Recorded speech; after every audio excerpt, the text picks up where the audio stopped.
Okay, today I read HBM5 20 high stacks to adapt to hybrid bonding technology, potentially transform business models. Okay, this report published October 13, 2024 was written by Transform Corp. And the HBM5 20 high stack to adopt the hybrid bonding technology and potentially transforming business models. The focus on the HBM product in the DRAM industry is increasingly turning the attention toward advanced packaging technology like hybrid bonding.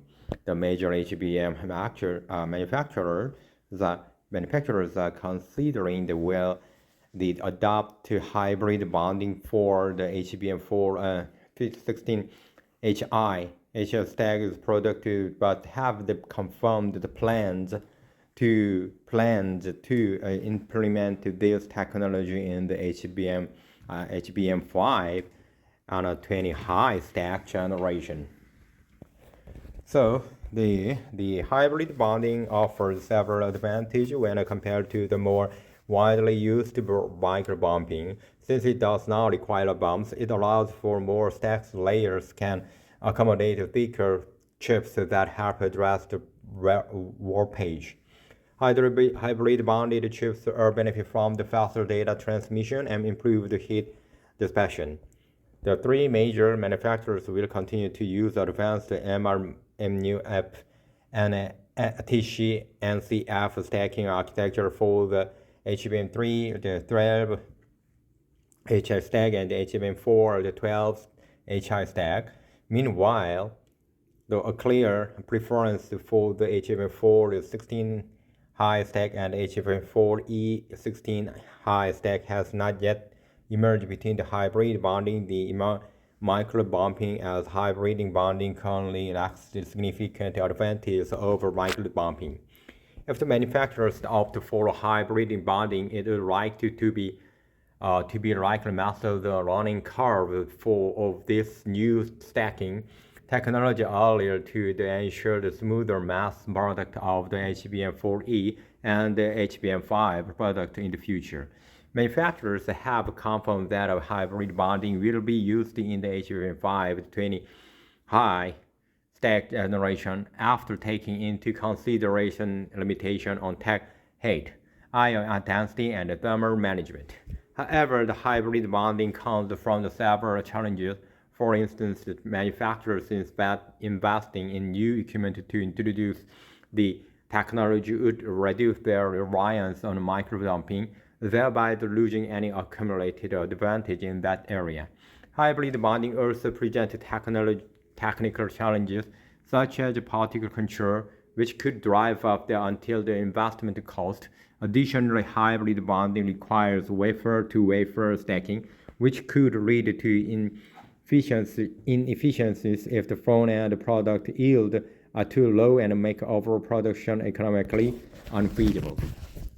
So the task force noted that the adoption of hybrid bonding could lead to a significant shift in the HBM business model, so that it becomes critical to ensure that the base die and a memory die have identical chip dimensions with wafer-to-wafer stacking. Then the design of the base die is primarily handled by the GPU and AZ companies.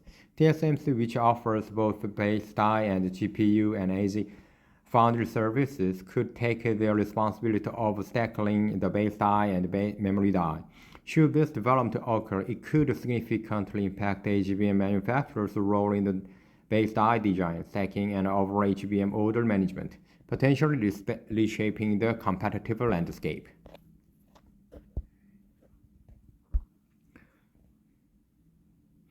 Next article is TSMC and GlobalFoundries finished talks over the CHIPS Act award. The Taiwan's semiconductor manufacturing company TSMC logged at the company's campus in the Hsinchu, Taiwan, in the Tuesday, July 16, 2024. The TSMC $402 billion in the equity rally this year will get a valuation test when it reports earnings on July 18th, with the analysts expecting the chip maker to raise a full-year sales forecast. The Bloomberg, Taiwan Semiconductor Manufacturing Company, and GlobalFoundries Incorporation have finished negotiating binding agreement on the billions of dollars in grants and loans to support U.S. factories, people familiar with the matter said. The deals, announced as tentative agreement earlier this year, come as the Biden administration races to get CHIPS and Science Act money out of the door before the end of this term in January. The unclear when the agreement will officially be signed, and the incentives unveiled, according to the people who asked not be identified because the conversations are private. The all-word amounts are roughly in line in the preliminary agreement, the people said. TSM's package announced in April includes $6.6 billion in grants and as much as $5 billion in loans to support the construction of 3 semiconductor factories in Phoenix. The GlobalFoundries agreement from February is for $1.5 billion in grants and as much as $1.6 billion in loans to support a new plant in New York State. As well as explain of existing facilities, their involvement. TSMC, GlobalFoundries, and the Commerce Department declined to comment. The CHIPS Act set aside $39 billion in grant plus billion in borrowing loans and 25% tax credit to revitalize American semiconductor manufacturing after decades of the production shifting to Asia. It has generated 10 times the amount of the promised private investment, including factories for advanced chips, older generation of semiconductor, and supply chain component. More than 20 companies are in line to win the government funding, and they've spent months undergoing a due diligence in the process after negotiating primarily occurring. There is also almost $3 billion left to develop into the preliminary agreement. That means it's extremely likely that some of the funding be finalized under the leadership of Donald Trump, who will take the White House in January. Once contract signed, money will be disbursed in the tranches based on project-specific milestones. Industry officials are anxious to get things scared away as quickly as possible, both to allow money to start flowing to project that it have hit those benchmarks and due to the recent comment from Trump disparaging the program as so bad. It's not yet clear the Republicans control the brain. House Speaker Mike Johnson said he wanted to streamline the law after floating and immediately walking back the possibility of a wholesale repeal. Update with additional context starting with the 6th paragraph. Okay. Next is the next article is AMD desktop PC market share skyrocket amid Intel's Raptor-Lake CPU crash scandal. The AMD makes biggest rip in recent history. Though Intel says it was an inventory adjustment at one of its customers. So, the AMD has gained a substantial 5.7 percentage points of a share of the desktop x86 CPU market in the third quarter compared to the second quarter, the largest quarterly share gain since it began tracking the market share report in 2016. It also represents an incredible 10 percentage point improvement over this prior year. AMD also ranked in a strong increase in revenue share, jumping 8.5% points over the prior quarter, indicating that it is selling a strong mix of the higher-end CPU models. During the quarter, AMD launched its new Ryzen 9000 series family of the processors amid the scandal related to the established issues with the Intel Raptor-Lake chips, which generated a flood of negative press of the company over the course of several months, and inventory adjustment for one of the Intel's customers. AMD now commands 28.7% of the desktop processor market. The AMD also continued to gain a share in the laptop and the server market, though its gain on the desktop side of the business were the most impressive according to the Mercury Research. In the third quarter of 2024, the Intel maintained a strong lead in the client PC market, commanding a 76.1% of the market in terms of units, while the AMD held a small 23.9% unit share. However, the dynamics are not in the Intel's favor, as the AMD gained 2.9 percent point PP quarters over quarter and 4.6 PP percent point year over year, which is a significant achievement. The Intel will, of course, continue to lead in client PCs for the foreseeable future, as the company has extensive and diverse product offerings for client PCs, and an entrenched position in the corporate PC sector, and access to its vast manufacturing capacities. The desktop PC and mobile and client and revenue and a unit share like that. The AMD's biggest breakthrough in the third quarter was, of course, the gaining for 5.7 percentage point of the unit share of the desktop x86 CPU market. The company now commands 28.7% of the market, up a whopping 9.6 percentage point compared to the same quarter a year ago, which is likely the highest share of the company has had in the last 15 years. The AMD's desktop CPU revenue share also increased by 7.7 percentage point year over year to 23.3%.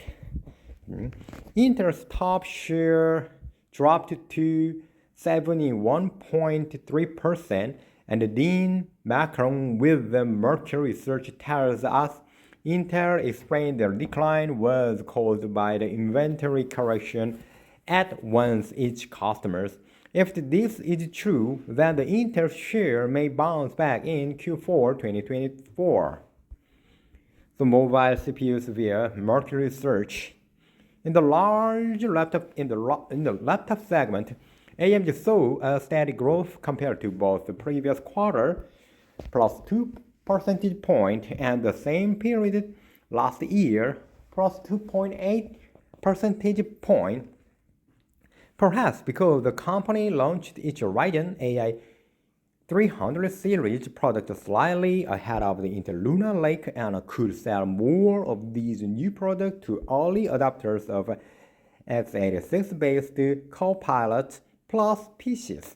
In third quarter of 2024, at the AMD, 23% of the x86 laptop processors market, and whereas Intel share decreased to 77.7%. The 22.3% is not exactly AMD's record mobile CPU market share, as the company commanded 24.8% in second quarter of 2022. Okay, this is server CPU via Mercury Research. That is server and revenue and unit share, and server CPUs via Mercury Research. When it comes to the server, AMD share totaled 24.2% as the company gained 0.1 pp percentage point unit share sequentially and 0.9 percentage point year over year, which is less than a modest increase but reflected the company's gradual market share gain. However, the company also increased its revenue share to 33.9%, or 2.7 percentage point gain year over year. Typically, AMD advances its share amid the ramp-ups of the latest EPYC processors when its server partners roll out products based on them. So it is reasonable to expect the company to post a market share gain in the coming quarters. The Intel, of course, retained its volume lead with a 75.8% unit market share, yet as it usually happened in the recent quarter, The AMD managed to sell more higher-end CPU models than Intel, which is reflected by its revenue share, which is higher compared to its unit share. And it is also noteworthy that the first time AMD's data center business unit outsold Intel's data center and the AI group in the quarter of 2024, $3.549 billion versus $3.3 billion. Okay, next one is next article is Kingston leads channel SSD shipment in 2023 with 34% market share. In front of the Ada, 11%, Lexar 11%, Kimtigo is 9%, and ByWin is 7%. The Kingston Digital Incorporation, the flash memory affiliate of the Kingston's technology companies incorporation around Strength Corporation has named it as the first third-party supplier of SSDs in the channel of the all over 2023. Based on the numbers provided by TrendForce, Kingston accounted for a massive 34% of the units shipped in 2023. If it remained the top SSD shipment leader in 2023, maintaining a solid advantage and saw growth in market share over 2022.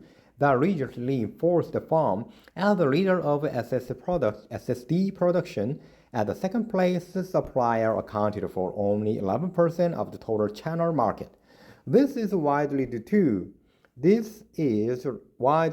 to its vast worldwide sales network, a top-tier SSD portfolio, and exceptional customer support. According to the latest finding, and shipment of branded SSDs in the retail market reached 118 million units in 2023, reflecting a 3.87% year-over-year growth, and most PCs are equipped with 256 GB or 5 and 12 GB SSDs, which often proved insufficient for gamers and high-performance users. As a result, many users upgraded to SSDs with over 2 TB of storage, driving increased sales. TrendForce also noted that many PCs purchased during the pandemic have now entered their typical replacement cycle, further contributing to market growth. In 2023, Kingston expanded its range of products within the external SSD and data lineups with the launch of its new DC600M Enterprise SSD. This is 600 mega. And Kingston widened its portfolio with an SSD optimized for mixed-use workloads with excellent QoS to ensure the latency and I/O consistency to hit the service level agreement. Following the success of the XS2000 external SSD and its launch to the new affordable XS1000 external SSD. Both external drives are compact and under 29 grams to provide a pocket size and a portability for users on the go. With addition to these new drives, the company created a well-rounded SSD portfolio, which contributed to record-breaking SSD sales in the channel in 2023. We are honored to receive this top ranking once again, said Keith Schimenti, SSD Business Manager, Kingston. From the start, Kingston has remained committed to serving our customers and channel partners worldwide. This strong relationship have been to the remarkable growth of our SSD business. This achievement reflected the dedications and the hard work of the entire team, and we are grateful to celebrate this recognition of successful together. So the next one is article is molecular storage from Seoul National University, most efficient data retrieval from the synthetic polymer storage. From the Jones-Williams and Sons, the increasing amount of the data requires storage, often for a long period. Synthetic polymers are the alternative to conventional storage media because they are maintain stored information while using less space and energy. Demonstrations shotgun sequencing of 512 repeating unit sequence defined polymers with molecular weights and for exceeding the analysis limit of the mass spectrometry, and chemically activated fragmentation code was employed to generate MS-compatible oligomers, and shotgun sequencing also allowed random access to the stored information. However, data retrieval by the mass spectrometry limit the length of the storage capacity of the individual polymer chain in the journal Wig-1 Chemie. Researchers have now introduced a method for that overcomes this limitation and allows direct access to the specific bits without reading in the entire chain. Data accumulated constantly ranging from business transactions, process monitoring, and quality assurance, or tracking the product branches. Archiving this data for the decades required much space and energy. The long-time achiever of the large amounts of the data that are required infrequent access and macro molecules with the defined sequence, like DNA and synthetic polymers, are the attractive alternative. Synthetic polymers have an advantage over DNA, simple synthesis, higher storage density, and stability under harsh conditions. Their disadvantage is that information encoded in the polymers is decoded by the mass spectrometry (MS) and a tandem mass sequence (MS square). And for this method, the size of the molecules must be limited, which severely limits the storage capacity of each polymer's chain. In addition to the complete chain must be decoded in the sequence building block by the building block, the bits of the interest cannot be accessed by the directory, and is likely having to read through the entire book instead of just opening to its relevant page.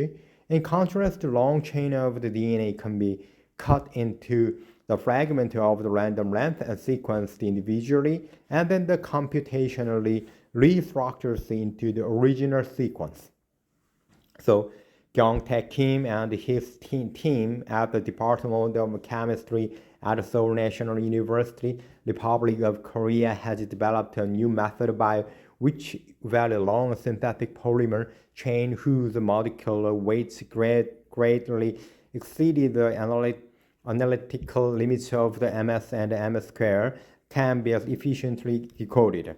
As a demonstration, the team encoded their university address into ASCII and translated this together with an error detecting code, CRC, and established method to use to ensure data integrity, so into a binary code a sequence of ones and zeros. The 512-bit sequence was stored in the polymer chain made of two different monomers,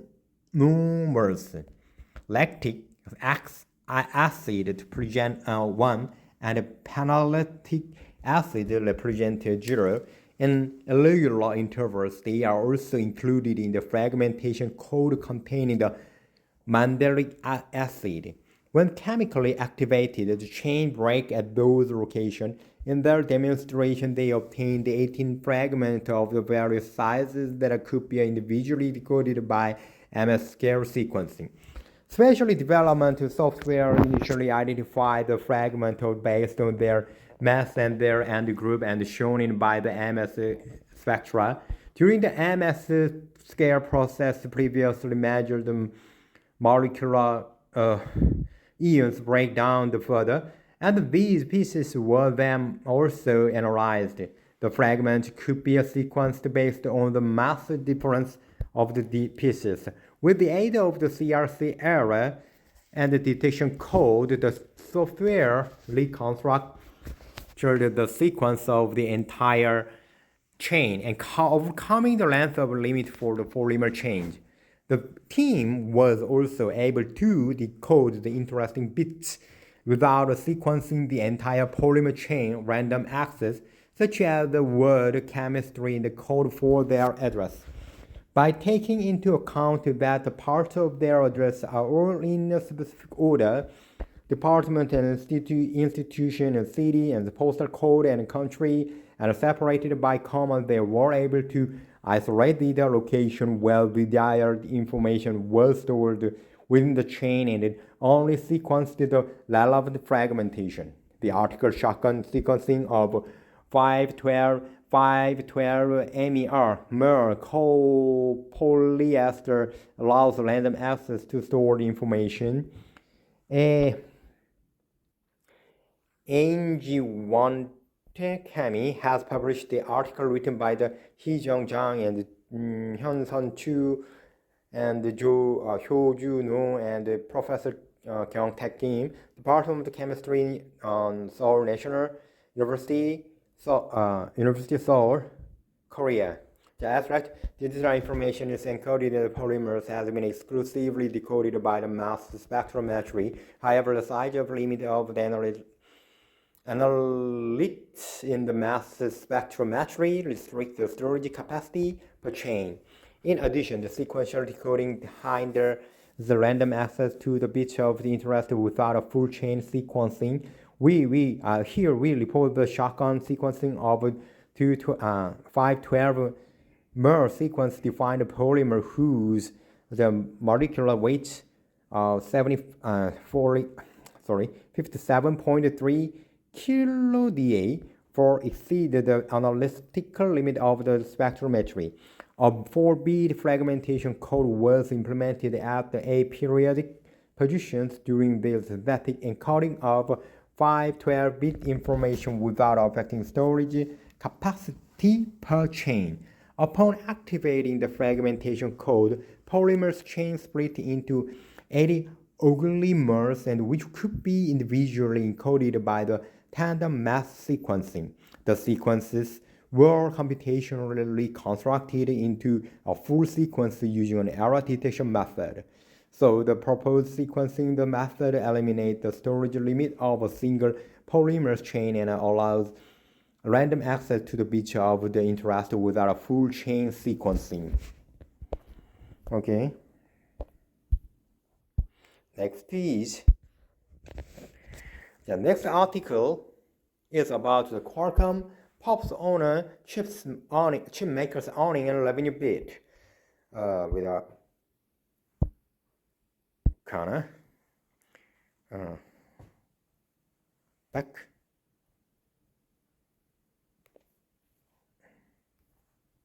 Okay.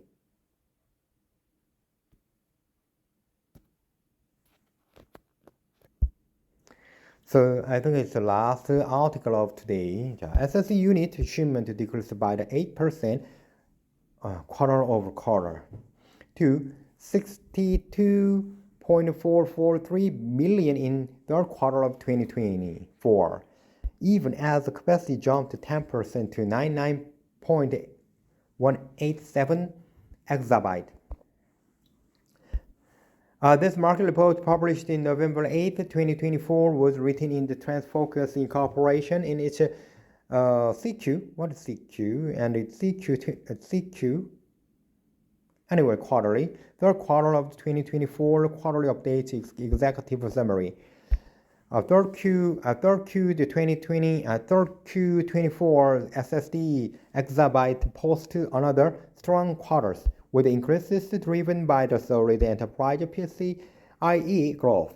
With continued robust growth in all major market segments for enterprise SSDs, the sector once again offset a sluggish PC market. The overall SSD unit shipment decreased by 8% quarter-over-quarter to 62.443 million, even as capacity jumped 10% Q-over-Q to 99.187 exabyte. Due to the ongoing sluggish PC OEM demand and some persistent inventory, our client SSD unit fell again to the 48.142 million unit and a 12% decline Q over Q. As while the capacity dipped slightly by 1% in the same time frame, is totaling 37.716 exabyte. The enterprise PCQ over QE unit set a new record, climbing to 29% Q over Q to 10.954 billion, and while the capacity shift achieved the third consecutive record quarter, reaching 55.654 exabyte, an impressive 25% increase Q over Q. Enterprise SATA had another lackluster quarter, down 23% in units and 45% in exabyte, dropping to the 2.642 million and 2.546 exabyte respectively. The SAS SSD unit shipment declined by 11% to 0.705 billion, with the capacity climbing slightly by 0.9% to a total of 3.270 exabyte. The total land bit shipment increased slightly to 218.40 total exabyte, up 2% quarter over quarter. The CQ3, the 24 SSD market share by the suppliers in Internet exabyte total SSD market is 62.443 billion units, and the total SSD market 99.178 exabyte. Okay, the Samsung, SK Hynix, Kioxia, WDC, Solidigm, Kingston, SSTC, Micron, and others. This is total SSD market. This is the total SSD market. Samsung, SK Hynix, Kioxia, WDC, Solidigm, Kingston, SSTC, Micron, and others. Total SSD market. Okay. Today, thank you for your time. See you next time.